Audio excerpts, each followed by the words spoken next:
하나님 말씀 보시겠습니다. 야고보서 2장 14절로 26절입니다.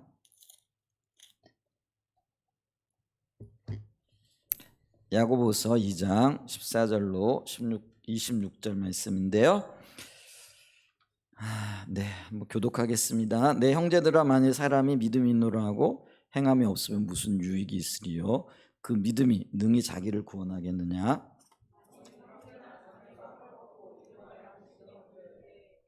너희 중에 누구든지 그에게 이르되 평안히 가라, 덥게 하라, 배부르게 하라 하며 그 몸에 쓸 것을 주지 아니하면 무슨 유익이 있으리요? 어떤 사람은 말하기를 너는 믿음이 있고 나는 행함이 있으니 행함이 없는 내 믿음을 내게 보이라. 나는 행함으로 내 믿음을 내게 보이리라 하리라.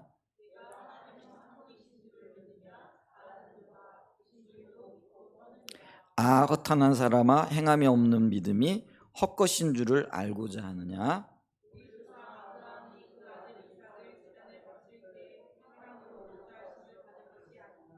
내가 보거니와 믿음이 그의 행함과 함께 일하고 행함으로 믿음이 온전하게 되었느니라.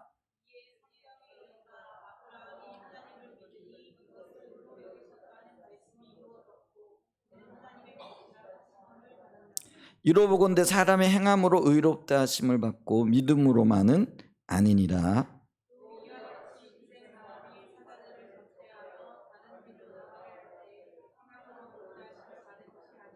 같이 합니다. 영혼 없는 몸이 죽은 것 같이 행함이 없는 믿음은 죽은 것이니라. 아멘. 야고보서를 쭉 살펴보고 있습니다. 오늘이 6번째 시간이고요. 지난 주간에 우리가 살펴봤던 말씀이 뭐냐면은 참된 경건에 대해서 살펴봤고요. 그리고 그 참된 경건이 어떻게 실제가 되어지고 또 실행되어지는가, 이 부분들을 좀 살펴봤죠. 자, 참된 경건은 고아와 과부를 돌아보는 것이다. 그리고 또 하나는 자신을 지켜서 세속에 물들지 않게 하는 것이다. 그래서 거룩하게 구별되어지는 것, 이게 야고보서가 또 야고보가 말하고 있는 참된 경건이라, 이렇게 얘기를 했죠. 그러면서 이게 이론이라고 한다면 이 참된 경건이 실제적인 삶에서는 어떻게 나타날 것인가, 그 적용 부분이 2장에 들어가면 있다라고 얘기했는데, 그 2장에서 말하고 있는 게 뭐냐면은 사람을 외모로 취하지 않고, 다른 말로 얘기하면은 사람의 겉모습을 가지고 차별하지 않는 것, 그리고 동일한 긍휼과 사랑을 베푸는 것, 이게 참된 경건의 실제적인 모습이라는 것이죠. 그 이야기들을 좀 이렇게 했고요. 그리고 이렇게 참된 경건의 삶이 있는 것이 믿음의 또 다른 표현이라는 거죠. 이걸 가리켜서 행함이 있는 믿음이라, 이렇게 말한다라고 했습니다. 그런데 이런 실제적인 열매, 그러니까 경건의 삶을 통하여 사람을 외모로 취하지 않고 차별하지 않고 동일한 사랑과 긍휼로 나아가는 이 실제적인 삶의 열매가 없는 것, 이걸 가리켜서 말로는 믿음이 있다라고 말하지만은 실제로는 믿음이 없는 삶이라, 그리고 이런 믿음은 참 그리스도인의 삶이 아니라라는 것들을 지금 이야기하고 있죠.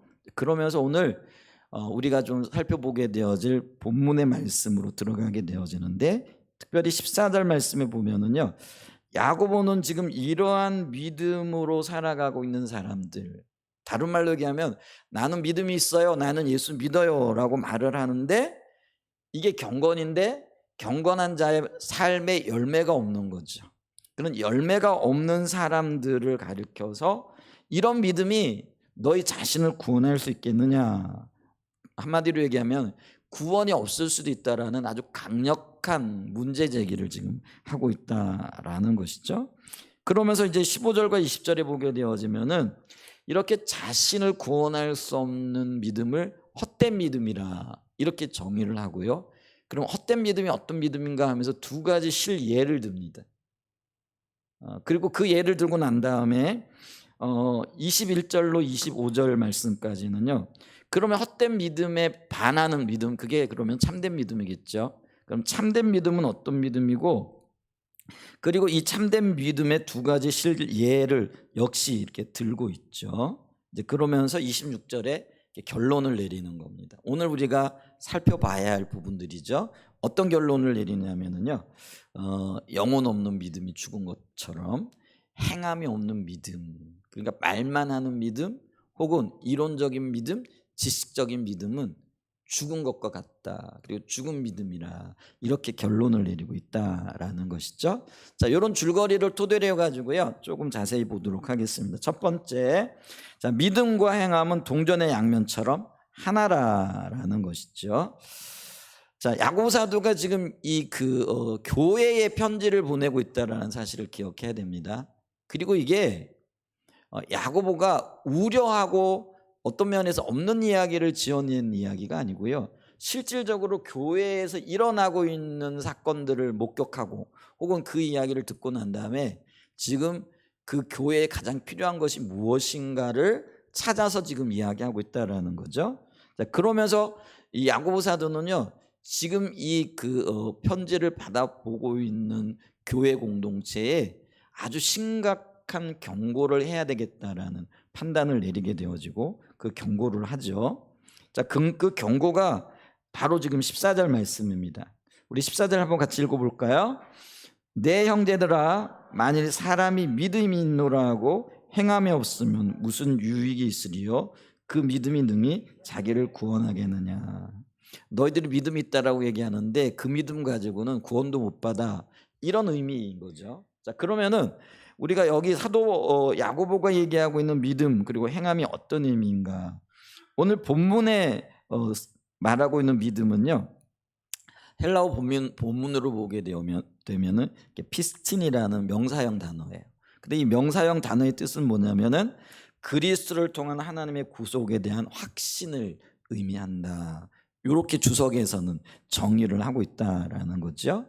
근데 이 믿음이라는 단어가 오늘 본문에는 피스틴이라는 단어로 쓰여졌지만 대부분의 경우는 피스티스라는 단어로 쓰여진다라는 거죠. 근데 이 피스티스라는 단어로 사용되어질 때 이 네 가지 이 믿음은 네 종류의 믿음을 포함할 수 있다라고 얘기를 해요. 그러니까 각각이 아니라요, 요 각각이 합쳐져서 온전한 믿음이 되어질 수 있다라는 그런 의미도 되어지는 거죠. 그래서 우리가 십자가 복음에서는 이 믿음을 네 종류의 믿음이 있다 이렇게 얘기를 하면서, 첫 번째가 신조 혹은 교리에 대한 믿음이라는 거죠. 이걸 이제 다른 말로 얘기하면 지식적이고 이론적인 믿음이다 이렇게 얘기할 수도 있겠죠. 그러니까 지식에 대한 이해 그리고 지식을 알고 있는 것도 믿음의 한 종류다라는 것을 인식하고 계셔야 된다라는 거죠. 그 다음에 두 번째가 뭐냐면 성령의 열매로서의 믿음인 거죠. 갈라디아서에서 보게 되어지면은 성령의 열매로서 그 믿음을 9가지 열매 중에 하나로 이렇게 규정하고 있는 것들을 이렇게 보죠. 그래서 성령이 우리 삶 가운데 역사하심으로써 맺어지는 것, 그것도 믿음의 한 종류다 이렇게 얘기할 수 있고요. 그 다음에는요, 은사로서의 믿음입니다. 이 은사로서의 믿음은요, 이게 참 묘하고도 신기한 것이기도 해요. 그냥 믿어지는 거예요. 이게 또 은혜죠. 그리고 은사인 것을 보죠. 여러분, 예수님이 내 죄를 위해 죽으셨다라는 것이 보셨어요? 그 현장에 계셨어요? 없었죠. 보지도 않았죠. 근데 우리 믿죠. 근데 이제 이게 물론 하나님에 대한 어떤 인격적인 관계에서 오는 믿음의 한 역사일 수도 있지만은요, 하나님께서 우리에게 선물로 주시는 거예요. 선물로 주셨다라는 건 다른 말로 얘기하면은 은사적인 측면도 있다라는 거예요. 아멘. 믿어지는 것, 이게 은사예요. 제가 대학 다닐 때요, 자취하는 동네에 형님 한 분이 계셨어요. 근데 어렸을 때 이제 들리는 얘기로는 그렇게 신앙생활을 열심히 했대요. 교회를 그냥 뭐 매일같이 드나들 뿐만 아니라 밤낮으로. 그래서 목사님이 가장 좋아하는 우리 그 중고등학생이었고 청년이었다라는 거죠. 근데 어느 날 이 형님이요, 교회를 떠나더니 교회를 돌아올 생각을 안 하는 거죠. 근데 제가 그때 신학생이었잖아요. 친하게 지내다 보니까, 아니 형님, 그렇게 열심히 신앙생활했다고 교회에 소문이 자자하던데 아니 어떻게 된 겁니까? 그랬더니 이 형님이 이런 고백을 하더라고요. 뭔 고백을 하느냐면요, 안 믿어진대요. 그래서 본인도 믿고 싶고 본인도 교회로 나오고 싶고 본인도 교회에서 열심히 활동을 하고 싶은데 이게 도무지 믿어지지가 않는다라는 거예요. 이게 믿어지지 않으니까 내가 가고 싶어도 갈 수 없고 또 교회에서 활동을 하고 싶어도 할 수가 없다라는 거예요. 제가 이렇게 아니 왜 이게 안 믿어져요? 그러니까 안 믿어진다는데 그게 답답한 거고요. 저는 또 안 믿어진다는 게 답답한 거고요. 근데 제가요 나중에 그때는 도저히 이해할 수가 없었어요. 근데 시간이 지나면서 이것도 주님이 주신 은혜구나. 그리고 주님이 주시는 은사의 영역이구나. 믿고 싶어도 안 믿어지는데 어떤 분들은 안 믿고 싶어도 믿어지는 경우들도 있을 수 있잖아요. 그게 은사인 거죠. 그래서 이 은사적인 측면에서의 주어지는 선물, 이 믿음도 있다라는 거죠. 그 다음에 또 한 가지, 또 한 종류의 믿음이 뭐예요?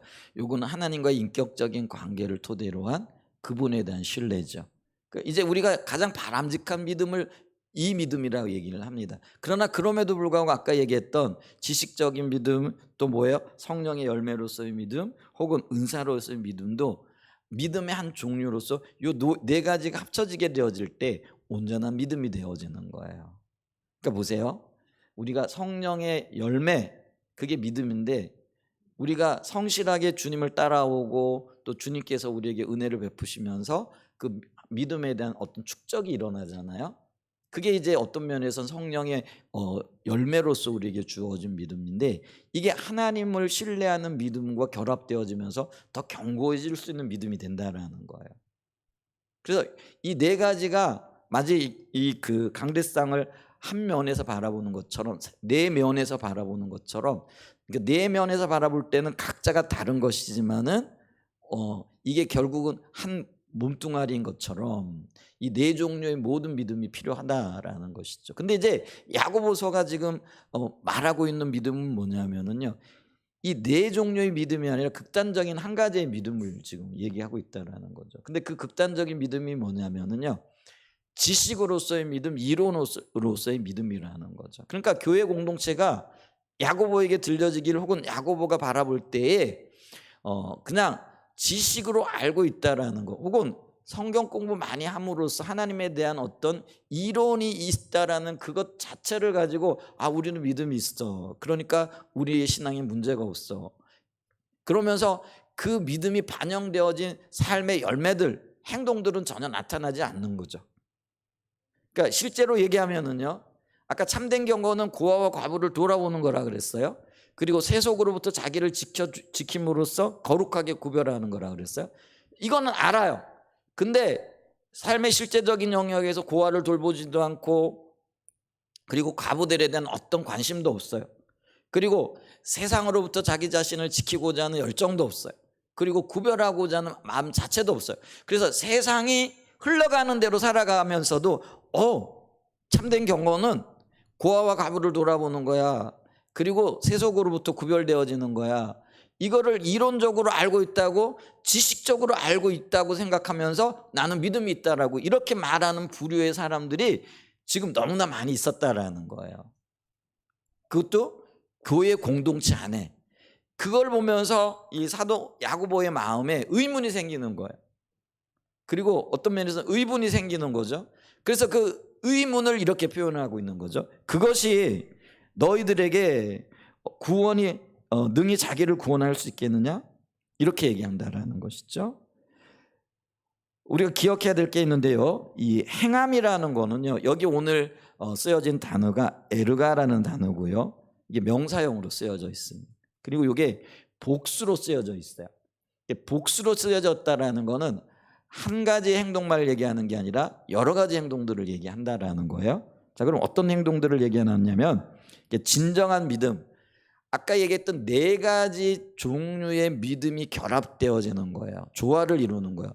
이런 믿음을 토대로 하여 가식 없이 나타나는 혹은 가식 없이 삶 속에 나타나는 그런 행동들, 그런 선행을 가리킨다라는 거죠.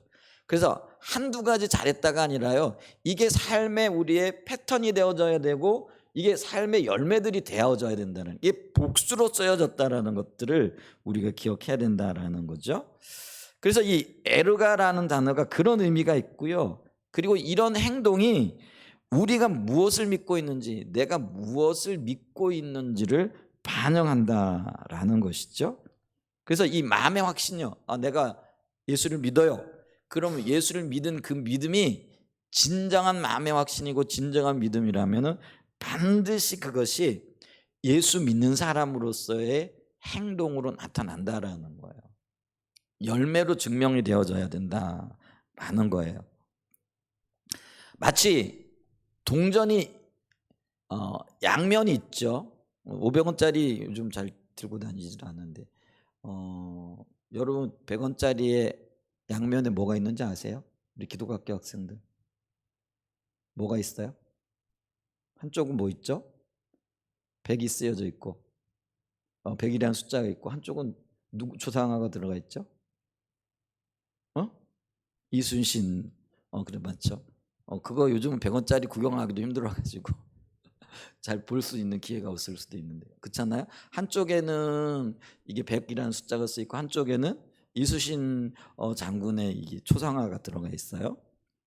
근데 여러분 있잖아요, 내가 군대에 있을 때 그걸 많이 봤는데 10원짜리 동전이 이게 구리로 만들어졌잖아요. 그래가지고 요거를 이렇게 그 쇠면에다 문지르면 맨질맨질해져요. 그래가지고 그걸로 시간이 남아두니까 우리 군인 형아들이 엉뚱한 거 만들, 목걸이도 만들기도 하고 그리고 두들겨가지고 뭐 이런 걸 만들어요. 이게 시간이 너무 많으니까 그런 것 같더라고요. 이게 시간이 너무 안 가니까 그렇잖아요.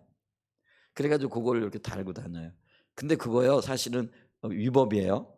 만약에 그거 그렇게 하면은 이게 그 뭐죠, 그 화폐 훼손으로 의해 가지고 사실은 그게 법에 위반되어지는 거예요. 그리고 있잖아요, 동전이 이렇게 맨질맨질하게 만들고 이렇게 세면이나 갈아가지고요, 아니면 숫돌이나 이렇게 갈아가지고 맨질맨질하게 만들잖아요. 그러면 그건 더 이상 돈의 가치가 없어지는 거예요. 그건 돈의 모양은 하고 있는데 돈이 아닌 거예요. 한 면만 문질러도 그렇게 되어진다라는 거죠. 그러니까 보세요, 양면이 있어요. 근데 그 양면이 다 온전해요. 그리고 그 양면이 하나인 거예요. 근데 우리가 볼 때는 한 면만 보면은 하나는 100이고 하나는 초상화잖아요. 근데 그게 한 면만 가지고 온전하지 않다라는 거예요. 두 개가 다 합쳐져야만이 온전하고 가치가 있게 되어지는 거예요. 믿음도 마찬가지라는 거예요. 믿음이라는 측면이 있어요. 이거는 주님께 대한 확신이에요. 근데 주님에 대한 확신을 가지고 있는 사람은 한편에 뭐가 나타나야 된다라는 거예요? 그 믿음에 대한 행위들이 나타나야 된다라는 거죠. 행위가 아니라 행위들이 나타나야 된다라는 것이죠. 그래서 우리는요, 믿음과 행함, 어떤 면에서 보면은 다른 두 측면의 그런 어떤 두 측면이 있지만은 하나이다. 그래서 믿음과 행위는 분리되어질 수 없는 한 동전처럼 하나이다라는 것들을 기억을 해야 된다라는 거죠. 근데 오늘 많은 성도들이 자기 자신은 나는 예수님 안에서 구원받았다라고 확신하고 주장한다라는 거예요. 근데 그 행위에 있어서는 삶의 열매가 없고, 또 다른 말로 얘기하면 이걸 믿음 따로 사는 것 따로라는 거죠. 그러면 예수님을 믿는 사람들에게 있어서 예수님을 안다라고 얘기했을 때 아는 것의 한 영역은 반드시 이 아는 것에 따른 도덕적인 열매가 있어야 된다라는 거예요. 아까 얘기했죠? 참된 경건이 고아와 과부를 돌아보는 거라 그랬어요. 그럼 이게 지식적인 거라고 한다면은 이게 온전한 지식이 되어지기 위해서는 어떻게 된다고요? 고아와 과부에 대한 관심을 가지고 그들을 도울 수 있을 때 혹은 도와야 하는 도덕적인 의무를 지게끔 되어져 있다라는 거예요. 그게 그리고 실질적으로 나타나야 된다라는 거예요. 그게 참 지식이라는 거예요. 그리고 이 참 지식은요, 믿음이 어떠해야 하는가를 우리에게 가르쳐주고 있다라는 것이죠. 그렇기 때문에 믿음을 가진 사람은 절대로 삶이 따로 놀지 않는다, 따로 국밥이 되어질 수 없다라는 것이죠.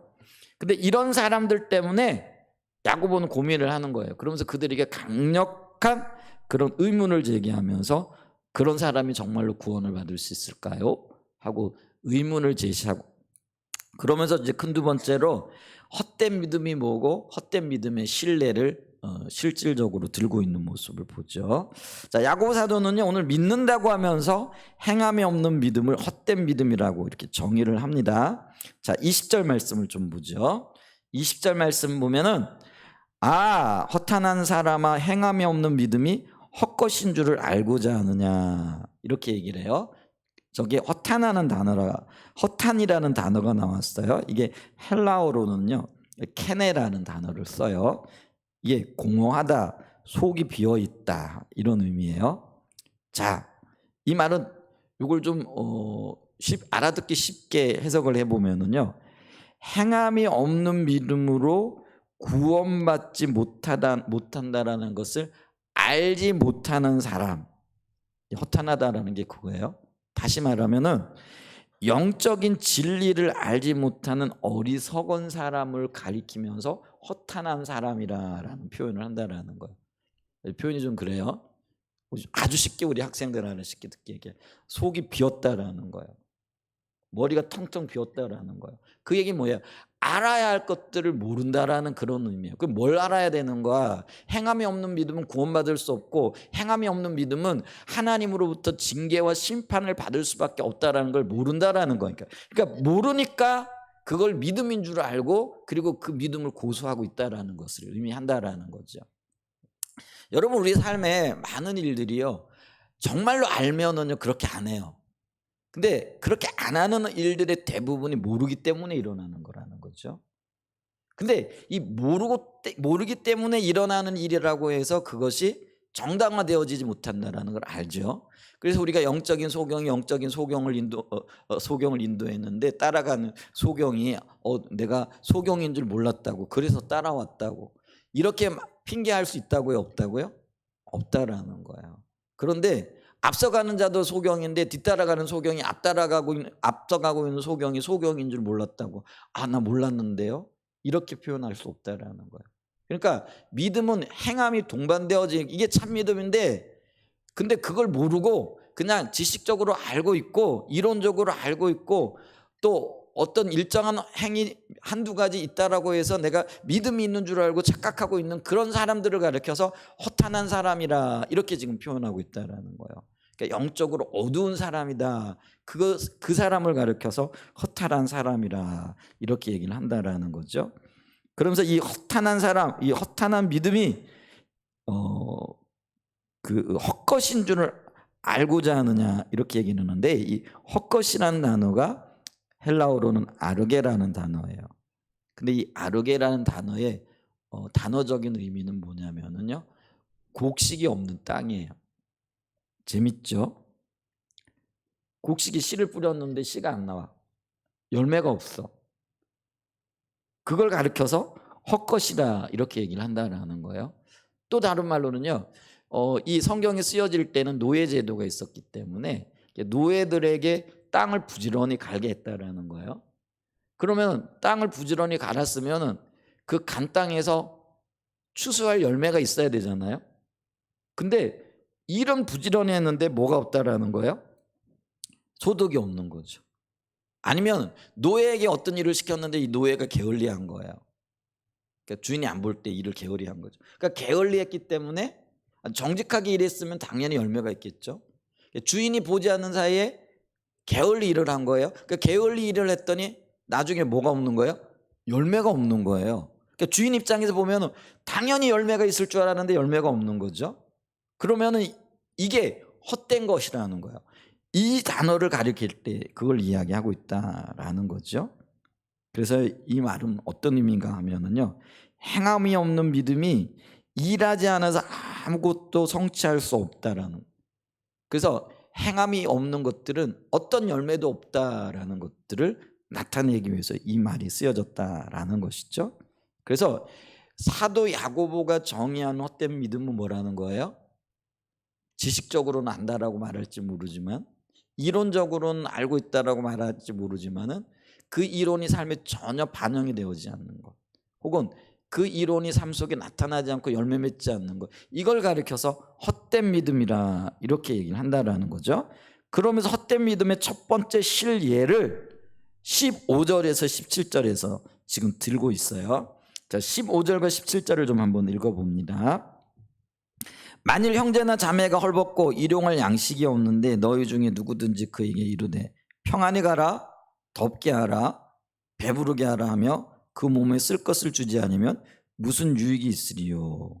이와 같이 행함이 없는 믿음은 그 자체가 죽은 것이라. 자, 이걸 보면서 우리는요, 헛된 믿음의 한 예를 발견하게 되어지는데, 그 예가 뭐냐면요, 말만 하는 믿음이라는 거예요. 말만 하는 믿음, 말뿐인 믿음을 뭐라고 얘기를 하느냐면, 내 형제 내 자매가 지금 헐벗었고 먹을 게 지금 당장 없는 거예요. 그래서 어떤 도움을 얻을 수 있을까 하고 찾아왔다라는 거죠. 근데 나를 찾아와 도움을 요청하는 그 사람을 향하여 그래 배고파? 그래 집에 돌아가면 있을 거야. 평안히 가. 내가 가는 거 빠이빠이 잘해줄게. 이렇게 얘기를 하고 있다라는 거예요. 이제 그러면서 뭐예요? 주지도 않으면서 오늘날 그거죠. 배고프다 그러면 라면 먹으면 되지. 그러면 라면 사 먹을 거라도 돈이라도 주고 라면이라도 줘야 되잖아요. 우리 기독 학생들 어때요? 배고프다 그러면 라면 먹어. 그러고 말만 하나 아니면 야 같이 가서 라면 먹자 이러나요? 예를 든 거예요. 근데 예를 들어서 이렇게 얘기를 하는 거예요. 나 배고파 죽겠다. 그러니까 야 너 가서 라면 먹어. 근데 그게 아니고요. 그거 말만 하는 거라는 거예요. 그러면 배고파 죽겠다 그러면 내 주머니에 빵이 있든지 아니면은 라면값이라도 주면서 아니면 같이 가가지고 야 우리 같이 라면 끓여 먹자 아니면 컵라면이라도 사 먹자. 이게요 어떤 면에서는요 그를 위하는 거라는 거예요. 근데 뭐예요? 배고프다 그러는데 그래? 가서 사 먹어. 지금 돈이 없어가지고 사 먹을 형편이 안 되는 거예요. 그죠? 그러면 돈이라도 줘야 될 거잖아요. 돈도 안 주고 가서 사 먹어. 그럼 배부를 거야. 조심해서 잘 가. 이러고 있다라는 거예요. 그걸 가르쳐서 말뿐인 열매라는 거죠. 그러니까 내가 예수를 믿는다. 그럼 예수 믿는 사람은요, 자기 자신과 뿐만 아니라 또 내 이웃을 사랑하고 섬겨야 되는데, 사랑하고 섬기는 그 영역에 있어서 아까 참된 경건이 뭐라 그랬어요? 고아와 과부를 돌아보는 거라 그랬어요. 그러니까 고아와 과부를 돌아본다라는 거는요, 단순하게 언어적인 의미가 아니고요, 가장 어렵고 힘든 사람을 얘기하는 거예요. 그리고 나의 도움을 필요로 하는 사람이라는 거예요. 근데 이거를 우리가 꼭 어떤 경제적인 도움만 가지고 얘기할 건가? 그게 아니라는 거예요. 오늘날 우리에게 정말 도움을 요청하고 있는, 울부짖고 있는 사람들이 누구냐라는 거예요. 학교에서는 지금 어떤 친구들이 내게 부르짖고 있고 내게 도움을 요청하고 있느냐라는 거예요. 그게 우리가요, 언어적인 어떤 영역일 수도 있지만 비언어적인 영역에서도 그런 어떤 외침과 그런 어떤 부르짖음이 있을 수 있다라는 거예요. 말은 못하지만은 정말로 절실하게 내게 도움이 필요하고 나의 어떤 협력이 필요한 영역들이 있을 수 있다라는 거죠. 그렇지 않습니까? 우리 이웃들 가운데. 우리 기독학교 형제자매들은 어때요? 내 옆에서 정말 내게 절실한 도움이 필요하고 말로는 못하지만은 정말 좀 어떤 도움이 필요하고 또 그것이 정말 위로가 되고 혹은 이렇게 힘이 되어질 수 있는 그런 어떤 것들이 있을 수 있다라는 거예요. 근데 이런 것들을 보기 위해서는요, 우리의 영적인 눈을 열어야 된다라는 거예요. 영적인 눈을 연다라는 거는 주님께 우리의 시선을 고정하고 그리고 하나님이 비춰주시는 그 마음, 주님께서 허락하시는 그 마음을 가지지 않고는요, 이거는 보여지지 않아요. 자신에게 집중되어져 있으면은요, 이 언어들, 이 비지식적인 언어들은요, 들려질 수도 보여질 수도 없어요. 근데 하나님의 마음을 가지고 하나님의 관점을 가지게 되어지면은요, 말하지 않아도 보여지고 소리치지 않아도 들려지는 외침들이 있더라는 거예요. 그걸 볼 수 있는 영적인 눈이, 영적인 안목들이 열려질 수 있기를 축복합니다. 여러분, 이때 당시에 크리스찬들이 우리보다 못해서 혹은 배움이 덜했기 때문에 이걸 몰랐다, 이게 아니거든요. 영적인 비침, 그리고 그 영적인 비침에 대한 갈망, 이런 것들이 없는 거예요. 그러니까 오늘날 우리도 마찬가지예요. 오늘날 교회 다니는 많은 분들, 그리스도인들이라고 일컬어지는 많은 분들이 얼마나 많이 배웠고 성경 공부 많이 했고 그리고 이론적인 토대들이 든든한지 몰라요. 특별히 한국교회 교인들은요. 세계 어디를 내놔도요. 신학적인 지식이라든지 성경적인 지식이 뛰어나대요. 제가 여러 나라를 다녀봤지만은요. 우리나라 성도들만큼 자유롭게 배울 수 있고 또 공부할 기회가 있고 볼 수 있는 여건이 갖춰져 있는 나라들도 그렇게 많지는 않는 것 같더라고요. 그런데 그럼에도 불구하고요. 믿음에 대한 수많은 오해들이 있더라는 거예요. 근데 이거는요. 지식에 대한 결여가 아니라는 거예요. 영적인 갈망과 하나님의 마음으로 보고자 하는 그런 눈들이 닫혀 있더라는 거죠. 그래서 우리가요 오늘 주님을 알기를 향하는 갈망, 주님과 동행하고자 하는 삶에 대한 열정 이런 것들이 저와 여러분들의 삶 가운데 있어야 됩니다. 그렇지 않으면은요 지금 사도 야고보가 이 편지를 보내고 있는 대상이 안 믿는 사람들이 아니에요. 이미 공동체를 교회 공동체를 이루고 있는 믿음의 사람들에게 주어지고 있는 메시지라는 것들을 이렇게 기억을 해야 된다라는 거예요. 근데 그들이 삶이 어땠다고요? 믿는 것 따로 사는 것 따로. 입으로는 예수님이 나의 구주요라고 얘기하는데요. 그 예수님이 나의 구주라는 고백 속에는요. 내 이웃에 대한 관심과 또 그들의 필요에 대한 관심과 또 그들의 유익에 대한 관심이 있어야 되는 거예요. 근데 그게 전혀 없는 거죠.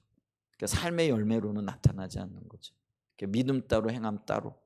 그 행함은 뭐예요? 오직 나, 오직 나의 유익, 오직 나만 소중한 거죠. 이런 것들이 사도 야고보가 볼 때는 도대체 이게 예수 믿는 거냐라는 거죠. 그리고 이게 우리에게 구원을 줄 수 있겠는가라는 강력한 의문을 제시할 수밖에 없었던 그런 경고들이 되어졌다라는 거죠. 그래서 말은 잘하는데 그에 따른 긍휼과 자비는 함께 가지 않는 신앙. 이것을 우리가 언행불일치라고 얘기를 하고요. 다른 말로는 표리부동의 신앙이라 이렇게 얘기를 합니다. 그러니까 말과 행동이 일치하지 않는 것. 이게 언행불일치죠. 그다음에 표리부동이라는 건 뭐예요? 이게 안과 밖이 다르다라는 거잖아요. 그러니까 표면적인 거가 이면적인 게 다른 거예요. 그러니까 내가 믿으면 믿음이 그대로 바깥으로 드러나야 되는데 그 믿음이 속에서만 믿고 있어요. 이론적으로는 알고 있어요. 근데 그 이론이 실행이 안 되어지고 실천이 안 되어진다라는 거예요. 근데 이게요. 이 그 야고보 시대 때뿐만이 아니라요. 예수님 시대 때 혹은 그 이전 시대 때도 수많은 우리 그리스도인들의 삶 혹은 하나님의 백성들로 일컬어지는 이스라엘 백성들의 삶에 이런 모습들이 있었다라는 거죠. 그래서 성경에 보면 이런 경고들이 참 많아요. 그 몇 가지를 좀 보게 되어지면은요. 마태복음 7장 3절에도 예수님이 하신 말씀이잖아요. 어찌하여 형제의 눈 속에 있는 티는 보고 내 눈 속에 있는 들보는 깨닫지 못하느냐. 자기 거는 못 보고 남은 잘 보인다라는 거죠. 근데 진정한 그리스도인들은요. 남의 것에 대해서 눈을 감고 내 것에 대해서는 크게 눈을 떠야 돼요. 그게 온전한 신앙으로 갈 수 있는 길이죠. 누가복음 6장 46절에도 보면은요. 이렇게 예수님이 말씀하세요. 너희는 나를 불러 주여 주여 하면서도 어찌하여 내가 말하는 것을 행하지 아니하느냐. 심각하죠? 말로는 주여 주여, 주인이여 주인이여, 나는 당신의 종입니다. 이런 의미가 있잖아요. 근데 주인이 말하는 그 말하는 것은 그대로 따라 행하지 않는다라는 거죠. 행하지 않는 이유가 뭘까요? 힘드니까. 대가가 치러져야 되니까. 내가 이걸 함으로써 손해를 봐야 되니까. 손해 때문에 혹시 여러분 어떤 표현이 좀 그래요? 양심을 이렇게 팔아먹었다 그럴까? 이거 너무 심한 언어 단어일까요? 그 슬그머니 이렇게 눈을 감았던 기억들 혹시 없으세요? 저만의 기억은 아니겠죠. 여러분들도 가끔 있을 거예요. 아 이거 이렇게 했다가 좀 손해 볼 것 같은데, 모른 척하자. 정확하게 지금 이런 표현이라는 거죠. 또 로마서 2장 21절에도 그렇게 얘기를 해요. 사도 바울이 이렇게 얘기를 해요. 그러면 다른 사람을 가르치는 내가 내 자신을 가르치지 아니하느냐. 도둑질하지 말라 선포하는 내가 도둑질하느냐. 자, 이 말씀을 듣고 있는 대상이 누군지 아세요? 유대 종교 지도자들을 가리키는 거거든요. 그러니까 선생이라고 일컬어지고 자기 스스로를 선생이라고 말하고 있는 사람들에 대한 평가예요. 그리고 그들에 대한 경고예요. 근데 그 경고가 어떤 면에서 보게 되어지면은요, 너무 살벌하지 않나요? 여러분 기억해야 됩니다. 믿음은 행함으로 나타나야 하고 행함이 없는 믿음은 야고보서의 관점에서, 우리 성경적인 관점은 죽은 믿음이다. 다른 말로 얘기하면은요, 구원받지 못할 믿음이라, 이렇게 이야기를 하고 있다라는 거죠. 자, 그다음에 두 번째 예는요, 18절과 19절을 좀 한번 읽어보죠. 우리 같이 읽어보겠습니다. 시작. 어떤 사람은 말하기를 너는 믿음이 있고 나는 행함이 있으니 행함이 없는 내 믿음을 내게 보이라. 나는 행함으로 내 믿음을 내게 보이리라 하니라. 내가 하나님은 한 분이신 줄을 믿느냐? 잘하는도다 귀신들도 믿고 떠느니라. 그러면서 헛된 믿음의 두 번째를 귀신들의 믿음으로 들고 있다는 거죠. 자, 야고보 사도가 이 편지를 쓸 때는요, 예수님의 공생의 기간에 있었던 사건을 배경에 두고 이 말씀을 하는 거죠. 근데 이 말씀의 배경이 누가복음 8장 26절 이하예요. 누가복음 8장 26절 이하에 보게 되어지면은요, 예수님께서 거라사 지방을 지나다가 그곳에서 군대 귀신 들린 사람을 고치신 사건이 있잖아요. 근데 그 예수님이 그곳에 다가오셨을 때 귀신이 예수님에게 이런 말을 하죠. 28절을 좀 보죠. 자, 28절을 보면은요, 귀신이 하는 얘기예요. 예수를 보고 부르짖어 그 앞에 엎드려 큰 소리로 불러 이르시되 지극히 높으신 하나님의 아들 예수여, 당신이 나와 무슨 상관이 있나이까? 당신께 구하노니 나를 괴롭게 하지 마옵소서. 여러분, 이 사건이 일어날 당시에만 해도요, 제자들도 예수님이 어떤 분인지 잘 몰랐다라는 거예요. 그러니까 제자들 중에 베드로가, 우리가 마태복음 16장에 보면 어떤 고백을 하죠? 주는 그리스도시요 살아계신 하나님의 아들입니다. 이런 고백을 하죠. 근데 이 고백은요, 이 사건이 일어나고 난 뒤에도 한참 뒤에 일어난 일이었다라는 거죠. 그러니까 이 사건이 있을 당시에만 해도 제자들도 예수님이 우리 선생님이신가? 이분이 메시아이신가? 이게 왔다 갔다 하고 있던 그 시절이라는 거죠. 그러니까 예수님에 대한 정확한 인식, 정확한 지식 혹은 믿음이 없었던 그 시절인데, 귀신은요 이미 예수님이 누군지를 정확하게 알고 있다라는 거죠. 지극히 높으신 하나님의 아들이요, 전능하신 하나님의 아들이고 그분이 메시아가 되신다라는 것을 정확하게 알고 있었다라는 거예요. 그래서 그분이 심판자실 뿐만 아니라 자기 자신도 심판자이신 예수님의 명령을 따를 수밖에 없는 존재라는 것, 이것까지도 명확하게 알고 있었다라는 거죠. 근데 우리가 알고 있듯이 이 믿음이 구원을 주는 믿음이냐? 아니라는 거예요. 이렇게 예수님에 대한 정확한 지식이 있었음에도 불구하고 이것이 구원을 가져다 줄 수 없는데, 그리고 구원을 가져다 주지 못하는 한 믿음의 예로 거론이 되어지는 이유는 뭐냐면요, 이 믿음이 지식적인 믿음이었다라는 것이죠. 많은 사람들이 지식을 믿음, 교리에 대한 지적인 동의를 믿음으로 착각한다라는 거예요. 아니요, 믿음의 요소가 맞아요. 근데 지금 거론이 되어지고 있는 얘기는 뭐냐면 이것 자체를 믿음으로 여기고 있고 내가 이것이 있기 때문에 내가 믿음이 있는 사람이라고 말하고 있다라는, 그걸 지금 지적하고 있다라는 것이죠. 그런데 20절의 말씀처럼 이런 믿음이 헛된 믿음이 되어질 수밖에 없다라는 거죠. 근데 우리가 기억해야 될 것은 이런 지식적인 믿음, 귀신들도 가지고 있는 믿음, 이것이 모든 것이라고 착각하고 있는 그리스도인들이 있더라라는 거죠. 그게 저일 수 있고 여러분들일 수 있죠. 그래서 알고자 할 뿐만 아니라 그 알고 있는 것들을 주님의 은혜로 살고자 하는 열망, 열정, 그리고 주님의 뜻대로 살기 위하여 다소간의 희생이 따르고요, 내가 원치 않은 그런 열매들 혹은 원치 않는 일들이 일어난다라고 할지라도 기꺼이 그 희생을 치르고자 하는 믿음이 있어야 되는데 거기까지 못 나가는 거죠. 여러분, 우리가 자라나는 데 있어서는요, 믿음의 영역도 마찬가지인데 반드시 훈련이 있어야 되고요, 이게 훈련 받는다라는 거는요, 어떤 면에서는요, 자기 희생이 따른다라는 거죠. 여기 지금 기독 학생들이 와 있는데 제가 물어볼 거예요. 잠자리 편안했어요? 대답하는 친구들이 거의 없어. 지금 여기 11명의 친구가 있는데 한 친구만 고개를 끄덕였어. 그 얘기는 불편하다는 얘기예요. 근데 왜 불편한데 여기 와서 잠자고 있는 거지? 그건 빚어지고 훈련되어지기 위해서예요. 그리고 이런 불편들을 겪어 나가면서 나도 모르게요, 강해지는 거예요.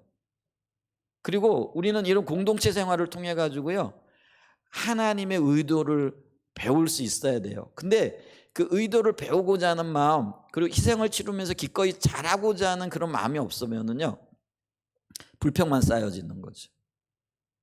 그리고 그 불편함을 통해서 얻고자 하는, 혹은 하나님이 불평을 통해서 우리에게 가르치고자 하시는 그 어떤 가르침에 대한 배움도 없는 거예요. 그러면은 여기 7박 8일 동안 와 있는데 7박 8일의 시간이 헛된 시간이 되어질 수 있다는 거예요. 근데 하나님이 하시는 모든 일들, 그것은 우리의 삶을 선하신 하나님께서 일깨우시고 또 성장시키시고 성숙시키고자 하시는 하나님의 의도가 있다라는 거예요. 근데 그런 전제를 깔고 그 전제를 믿음으로 받아들이고 그 전제를 따라 살아가게 되어질 때 불편함 속에서도 배우는 게 있는 거예요. 아멘. 그래서 제가 어제 물어봤어요. 어제 아침이잖아요. 그러니까 토요일 저녁에 어땠어? 뭐가 제일 하고 싶어? 그랬더니 빨리 집에 가고 싶대요. 한 친구는 나 기숙사로 빨리 가고 싶어요. 이러더. 아마 기숙사가 더 편안한가 봐. 집보다도. 그 얘기는 뭐예요?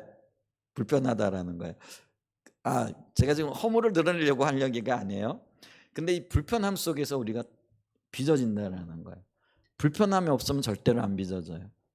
이해해요? 동의해요? 중국말로 동의마 그러더라고. 거기에 대한 동의가 있어야 돼요. 그래야 우리가 이 불편한 시간들 속에서 빚어지고 배우는 게 있고요, 더 강해지는 거예요. 오전에 제가 주일학교 설교를 이렇게 듣다 보니까 제가 이제 사무실에서 같이 이렇게 예배를 드리거든요. 저도 이제 예배 준비하면서 듣는데 이제 그런 얘기를 하더라고요. 갑자기 생각이 났는데 잊어버렸는데 하여간 그거예요. 그게 뭐냐면은요, 이게 빚어지고 연단되어지고 또 하나님 앞에서 내 자신이 이렇게 드려지지 않고는요, 절대로 그곳에서 하나님의 의도하신 바대로 나아갈 수가 없는 거죠. 그래서 적극적으로 하나님의 역사에 동참하는 것들이 필요해요. 근데 거기에 다소간의 희생이 있는 거죠. 근데 희생을 치르지 않고서는요, 우리가 하나님의 목적을 이루어갈 수가 없어요. 하나님 목적이 뭐예요? 우리에게 하나님께서 구원을 주시는 것이기도 하지만은 하나님의 이 구원받은 그것 자체로 기뻐하시잖아요. 그것에 머물러 있기를 원치 않으세요. 구원받은 하나님의 백성들이 자라나기를 원하시는 거예요. 정결한 신부로 다듬어지기를 원하는 거예요. 그리고 그것으로 우리를 초청하고 계신 거죠. 그래서 그 일을 이루기 위하여 우리의 삶에 여러 가지 단계들과 또 어려움들과 고난이 있는 거죠. 그 고난들을 통해서 우리가 더 정결케 되어지고 오늘 주제를 보게 되어졌을 때 참된 믿음으로 우리를 이끌고 계시다라는 것이죠. 우리 인생을 살아가다 정확하게 생각났어요. 우리 인생을 살아가다 보면은요, 비교할 수 없는 지금과는 비교할 수 없는 일들을 맞닥뜨리게 되어질 거라는 거예요.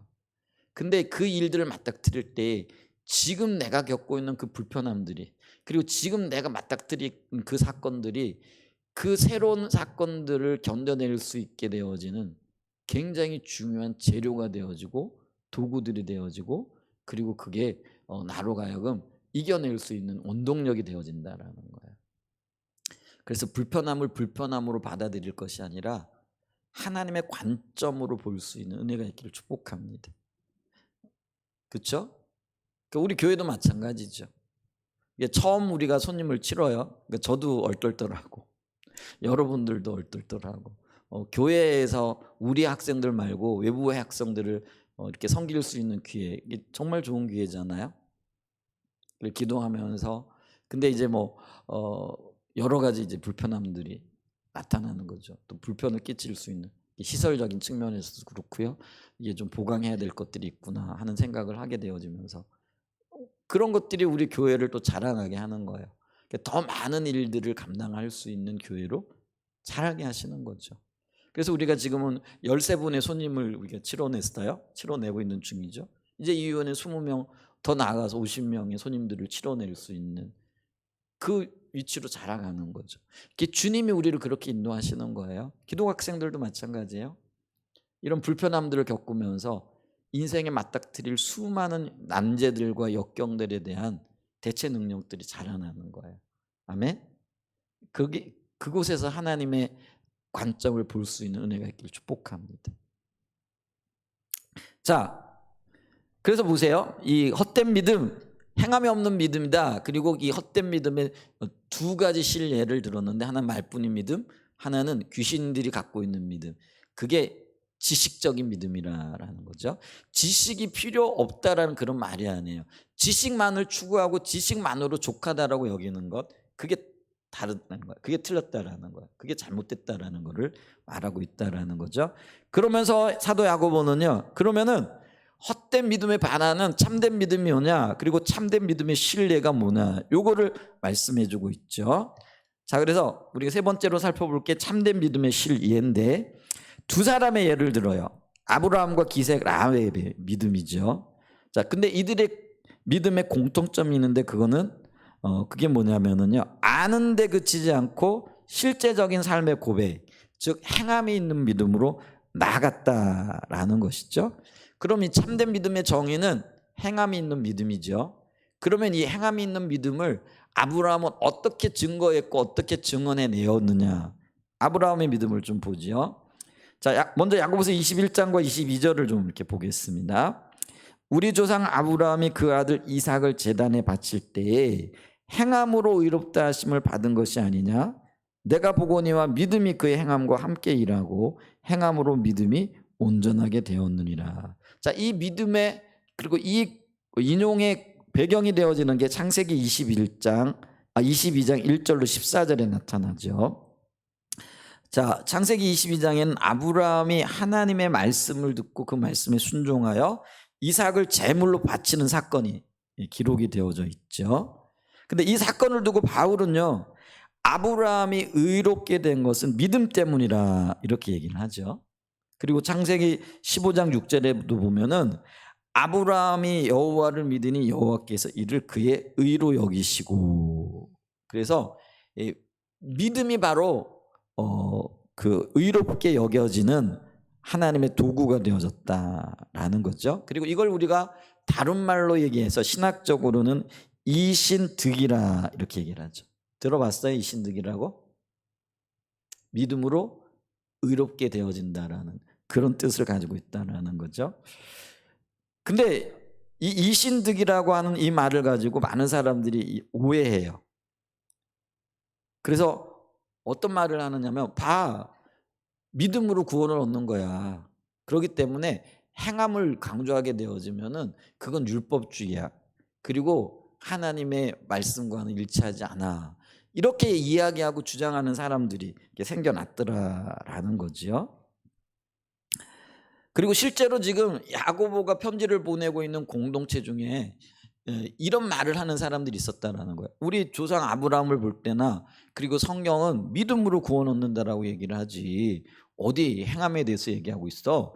행함을 이야기하게 되면 그거는 율법주의고, 그거는 올바른 성경이 가르쳐주고 있는 믿음이 아니야. 그리고 구원이 아니야. 그렇게 행함으로서는 구원을 받을 수 없어. 지금 이렇게 생각하고 그렇게 말하고 그렇게 행동했던 사람들이 있다라는 거죠. 그러나 야고보 사도는요, 이런 생각을 하고 있던 공동체의 사람들에게, 즉 교회에게, 아브라함이 참된 믿음의 사람이었다라는 증거는 그가 아들 이삭을 드린 행함이 있었기 때문에 믿음으로 의롭게 되어졌다라는 칭호를 얻었다라는 것을 말하고 있다라는 거죠. 그래서 이 아브라함의 참된 믿음이 그리고 참된 믿음의 사람이었다는 증거는 이삭을 하나님 앞에 실제로 바치는 행함을 통하여 증거되어졌고 증명되어졌다라는 거죠. 만약에 아브라함이 그 아들 이삭을 제물로 드리지 않았다라면은, 그럼에도 불구하고 하나님이 그 아브라함에게 있어서 내 믿음을 보았다, 그리고 내 믿음이 너를 구원하였다라고 말씀하셨겠느냐라는 거죠.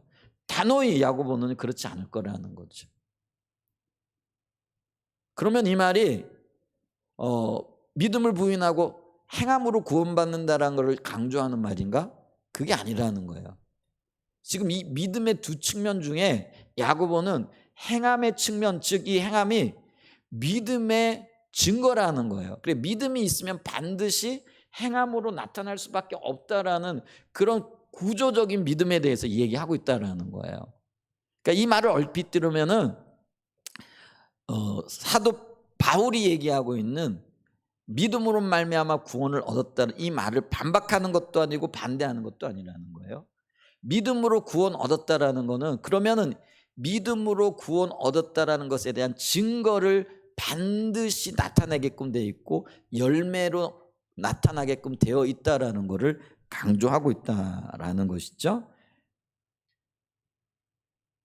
그렇기 때문에 아브라함이 만약 믿음이 있다라고 말하면서 하나님의 말씀하신 바 이삭을 제물로 드리라는 그 말씀을 순종하지 않았다라고 한다면은요, 이 아브라함의 믿음이 가짜 믿음이라는 거예요. 아브라함의 참 믿음이 증명되어지는 것은 이삭을 제물로 드렸기 때문에 그 믿음이 증거되어졌고 증명이 되어졌다라는 것이죠.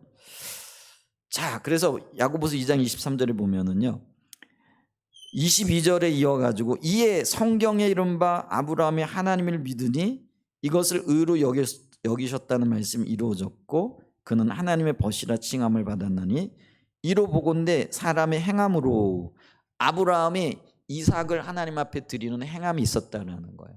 이걸 행함으로 어떻게 됐다라는 거예요? 의롭다 하심을 받고 믿음으로만은 아니라. 이 말은 뭐냐면 말만 가지고는 안 된다라는 거예요. 근데 오늘날 보면은요, 말만 하는 수많은 거짓 예수쟁이들이 넘쳐난다라는 거예요. 여러분, 우리는요 예수쟁이가 돼야 돼요. 예수쟁이란 말은 예수님을 닮아가는 사람들이, 닮은 사람들이라는 의미가 있잖아요. 그게 나쁜 말이 아니에요. 그래서 우리는 그 말을 영예롭게 생각하고 또 그걸 자랑스러워해야 돼요. 여러분, 누구 친구들로부터 너 예수쟁이야, 진짜 예수쟁이야 이런 말 들어본 적 있어요? 없어요?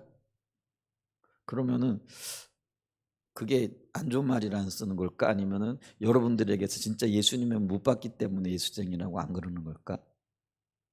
여러분들이 정말 예수님 닮아가잖아요. 그러면 에이 예수쟁이 이렇게 친구들은 얘기할 거예요. 근데 몰라, 다 예수 믿는 사람들이라 그런지. 목사님은요 학교 다닐 때 그쵸, 일반 학교를 다녔으니까 안 믿는 친구들이 많잖아요.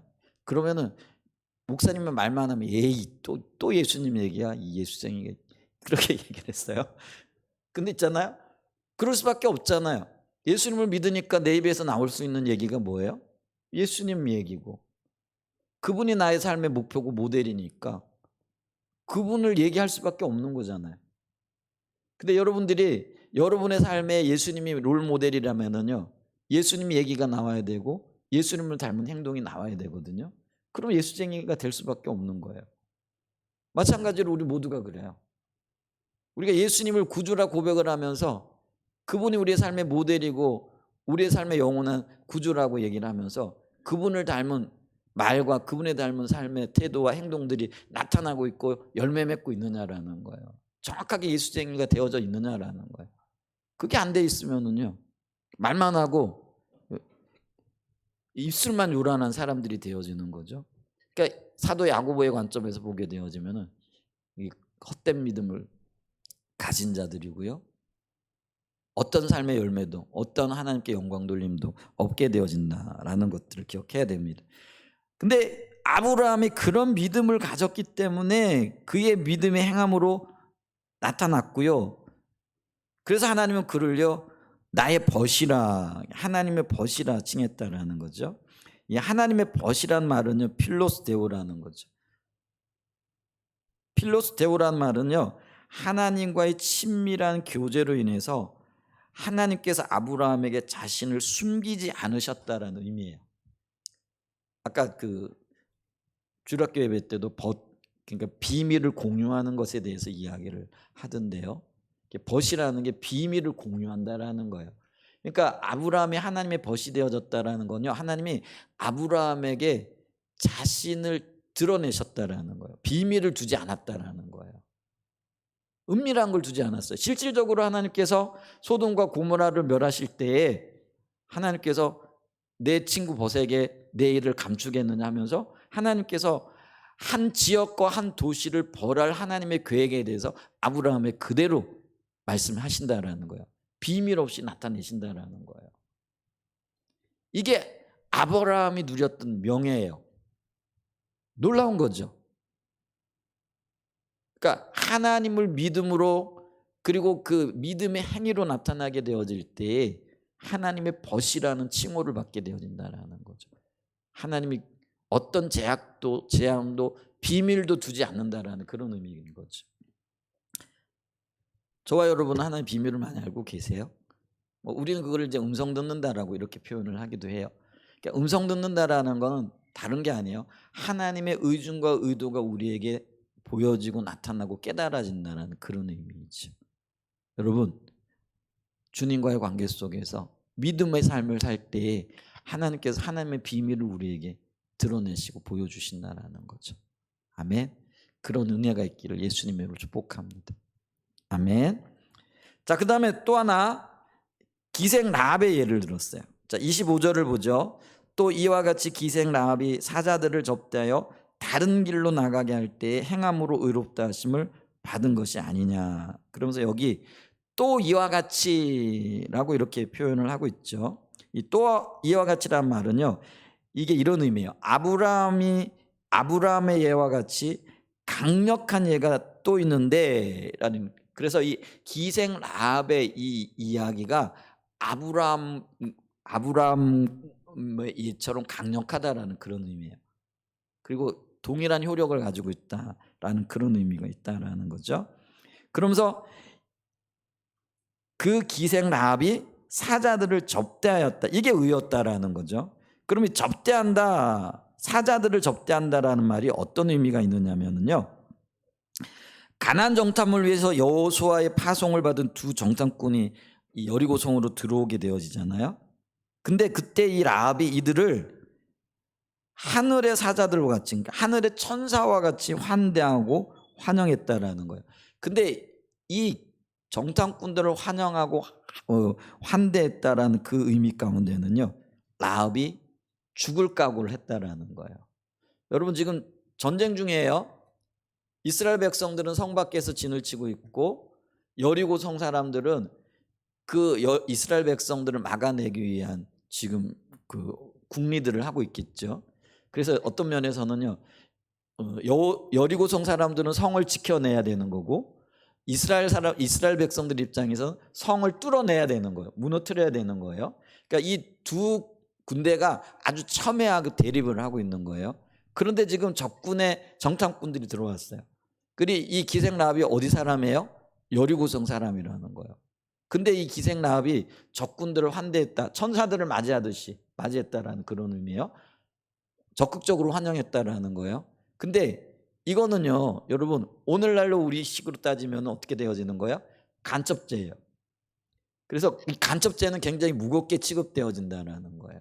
우리가 지금 북한과 대치를 하고 있는데 북한 사람이 간첩 행위를 행하기 위해 넘어왔는데 도왔다.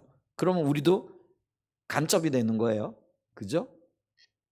그럼 이게요, 요즘은 뭐예요? 간첩죄를 지으면은 법이 어떻게 되는지 모르겠지만은 그 경중에 따라서 그 형량이 달라지겠죠. 근데 이때는요, 간첩죄 그리고 이 이스라엘과 내통했다라는 그 밝혀지는 순간에요, 죽음으로 그 죄를 치러야 되는 거죠. 그러니까 이 라합이요, 이스라엘 백성들을 환대했다, 사자들을 환대했다는 그 말은요, 죽음을 무릅쓰다라는 거예요. 우리처럼 뭐 해도 되고 안 해도 되고 이런 의미가 아니고요, 자기 모든 것을 걸고 이 일에 헌신했다라는 그런 의미가 되어진다라는 거죠. 그러면서 그들을 보호하고 숨겨주었을 뿐만 아니라요, 또한 그들이 체포되지 않도록 다른 길로 피신케 하고 끝까지 그들을 보호했다라는 그런 의미예요.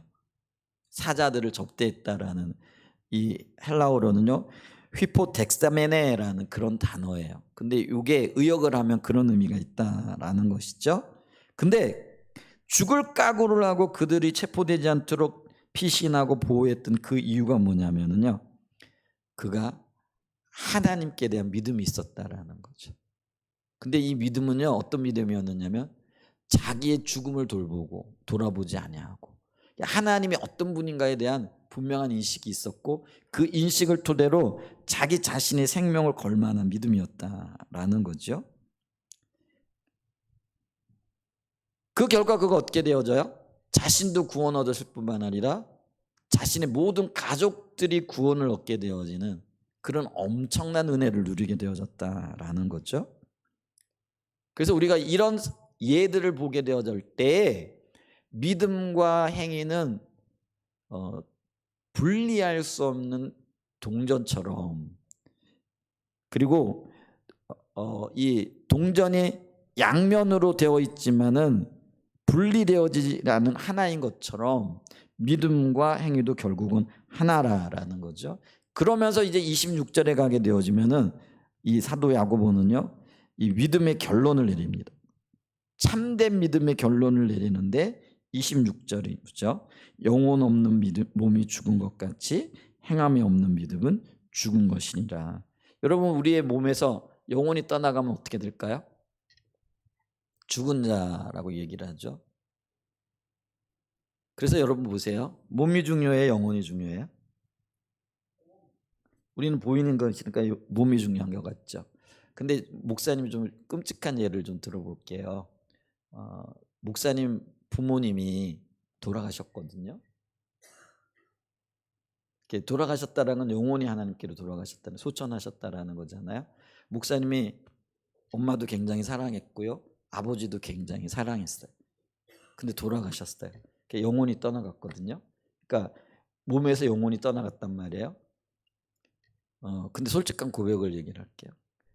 영안실에서 그 아버지하고 단 둘이 밤을 새우라 그러면은요, 유쾌할까요, 안 유쾌할까요? 좀 표현이 좀 그래요.